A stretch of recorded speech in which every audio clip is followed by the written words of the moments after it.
And so we are charged by Goldstone of committing a war crime by destroying Muhammad Abu Asghar's house, and Goldstone doesn't bother to ask, did you have military equipment? Was there weaponry in your house? I mean, we have lawyers here. Does this sound problematic? Let me get to one other instance. When I debated Goldstone at Brandeis, the mega incident he pulled out of his 575-page book, which he said disturbed him more than anything else he had read and investigated, was the destruction by Israel, allegedly, of a mosque. He didn't know the name of it. It's called the Ibrahim al-Makadma Mosque. And he tells the story of how the Palestinians unified their prayers, their afternoon prayer and their evening prayer, and they had around 300 people inside, Muslims at prayer, and Israel deliberately fired on the mosque. That's the story. With the destruction of Abu Asghar's house, with the destruction of the mosque, with the general allegation of the 11 instances, you see, Israel deliberately fired on a civilian target. During the debate, I had some information, but not all, and I said Israel didn't fire on that house, on that mosque. He said, I was there, I walked in, I pulled out tungsten submunitions from the walls. You know, he was trying to be very persuasive. Now I'm going to tell you the story of the Ibrahim al-Makadma Mosque. The real story is, outside the mosque, there was a meeting of what they called on the Hamas website, the Shabab, the young ones. It was the militants. We know that 15 people, Palestinian terrorists, were killed by an Israeli strike in that area. We know they were parts of Qassam launch teams. We know that a senior member of Hamas convened a meeting of the launch teams near that building. The target of the Israeli Air Force was this group of militants who were right next to the mosque. It turned out that the outer door of the mosque was blown in by the explosion, and some people may have been hurt. But there was no deliberate attack on the mosque. There's something even worse in this whole story.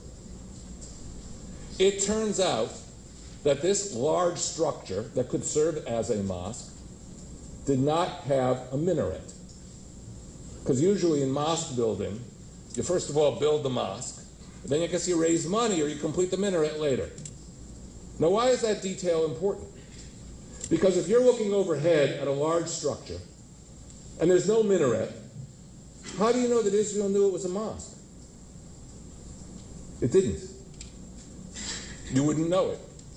Now, Goldstone, who said, I visited the mosque, I pulled out the tungsten submunitions, didn't bother to tell his audience or in his report that there was no minaret. Because what are we talking about when I get into this kind of detail? We're talking about reconstructing reality where a possible war crime occurred. I say possible, alleged war crime occurred. Reconstructing reality and coming up with the most plausible explanation of what occurred. What Goldstone's team systematically does is it comes up not with the most plausible explanation, but the worst possible explanation that doesn't take into account any other explanations. And that is a trend running through this entire report. By the way, who decided to initiate this investigation called the Goldstone investigation, the UN Gaza report?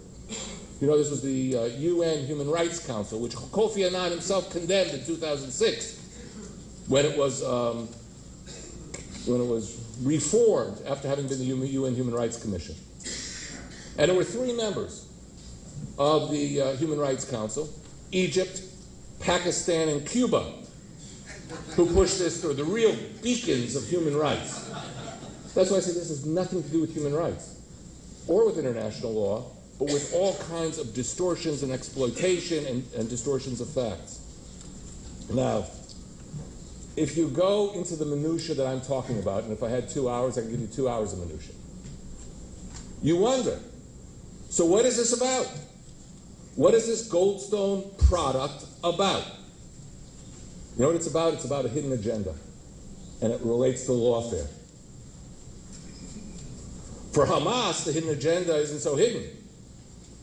It's to tie the hands of the Israeli army, to tie the hands of Israel from defending itself while not charging Hamas of anything.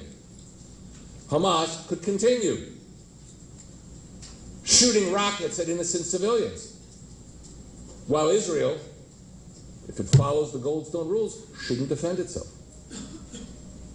That is why a report like this, which is quasi-legal, even Goldstone himself in an interview in the Forward said, well, it's not really a legal body, whatever, a fact-finding commission. That's why this fact-finding commission is so dangerous. It's quasi-legal, based on distorted facts, but it has an agenda. It might have an agenda to create a Western dialogue with Hamas. There are many people in the West who think that should happen diplomatically. That has nothing to do with the facts of the case, has nothing to do with Abu Asghar's house. It has to do with bigger issues and bigger agenda items that are motivating people. I want to say something about what this does to the West and also to Israel. I don't know this, what I'm about to say, but I bet this is true. I am sure someplace in South Beirut, somebody in Hezbollah's senior command is sitting studying the Goldstone report. And I am sure they are trying to learn from how the UN tried to tie the hands of Israel to plan their next war against our country. And you know, we talk about tens of thousands of rockets in the hands of Hezbollah that now don't just reach into northern Israel, they can hit Tel Aviv, they can hit Jerusalem. Why not put those rockets in the heart of densely populated Lebanese villages and then pose for Israeli planners a dilemma in the future war? Do you want to stop the fire on Tel Aviv and having your buildings set on fire? Or do you want to attack the launch sites of those rockets? Well, waiting for Goldstone too. But obviously, it has a clear implication for our war against terrorism. I'll bring this to a conclusion. By the way, it has implications for the West as well. One of the things we found out, one of the organizations feeding Goldstone, and it appears in the footnotes, there's an organization called Tawfiq, which means documentation in Arabic. Tawfiq is the legal arm of Hamas.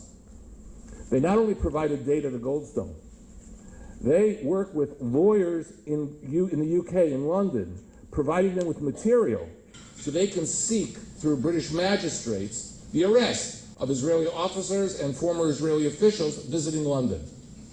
They are the key instrument for this universal jurisdiction being applied in the UK. I was in the British Foreign Office about a month ago, and I said, do you know where your British lawyers are getting their data from so they can arrest our officers? They said, where? I said, did you ever hear of Tawfiq, the legal arm of Hamas? They were shocked. They didn't know it. But why is it not possible in the future for the Taliban to find British lawyers who they can work with to arrest American and other European officers who are engaged in the war in Afghanistan or in Pakistan? Because they copycat. We found out about Tawfiq, you know from where? The website of the Muslim Brotherhood. The Muslim Brotherhood, of course, is the parent organization of Hamas, but the Muslim Brotherhood has also plenty of other branches around the Middle East and in South Asia. To conclude, what we see with lawfare is the exploitation of our laws and institutions, the exploitation and abuse of great ideas, of human rights, and we also see the abuse of the United Nations yet again. And I think what we have to do is learn realistically what is going on here, understand the battlefield, and prepare for our own defense, and secondly, to think about how to carry this into the enemy's battlefield. Thank you.